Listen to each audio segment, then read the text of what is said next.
শ্রীভূমি জেলা শহরে সরকারি জমি ও নিকাশি নালার ওপর অবৈধ দখল উচ্ছেদে বড় অভিযান চালিয়েছে জেলা প্রশাসন। ব্রজেন্দ্র রোড এলাকায় পুলিশ ও 4টি জেসিবি নিয়ে অভিযান চালিয়ে প্রায় 60টি বাড়ির অবৈধ অংশ ভেঙে ফেলা হয়।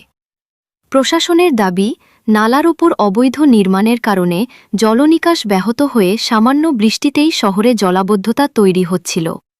সেই সমস্যা সমাধান ও সরকারি জমি পুনরুদ্ধারের লক্ষ্যেই এই উচ্ছেদ অভিযান শুরু হয়েছে।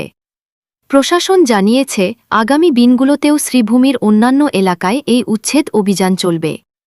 হিমন্ত বিশ্ব শর্মা ঘোষণা করেছেন, পিএমজেওয়াই ও এমএমজেওয়াই এর আওতায় তালিকাভুক্ত বেসরকারি হাসপাতালে ক্যাশলেস ডায়ালিসিস পরিষেবা 30 সেপ্টেম্বর 2026 পর্যন্ত বাড়ানো হয়েছে।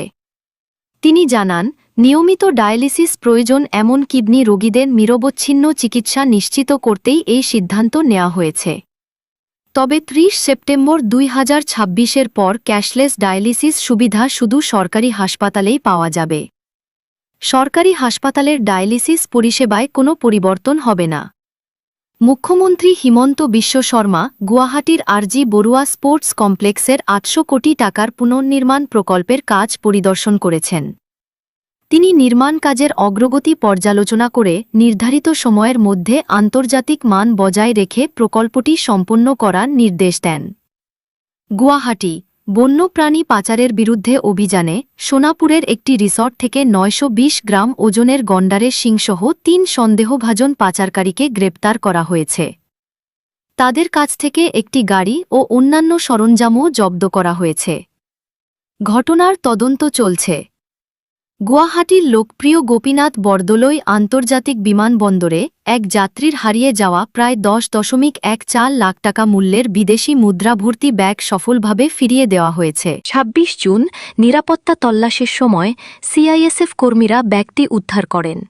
ব্যাগে 10,720 মার্কিন ডলার, 175 চীনা ইউয়ান, ওষুধ ও অন্যান্য ব্যক্তিগত জিনিসপত্র ছিল। সিসিটিভি ফুটেজ ও ব্যাগে থাকা তথ্যের ভিত্তিতে জানা যায়, যাত্রী ইতিমধ্যেই হায়দ্রাবাদগামী বিমানে উঠে পড়েছেন।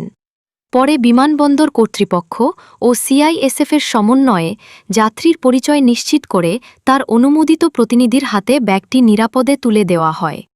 গুয়াহাটির লোকপ্রিয় গোপীনাথ বরদলৈ আন্তর্জাতিক বিমানবন্দরে জাল আধার কার্ডসহ 2 বাংলাদেশি নাগরিককে আটক করেছে সিআইএসএফ। তারা মুম্বাইগামী বিমানে ওঠার চেষ্টা করছিল।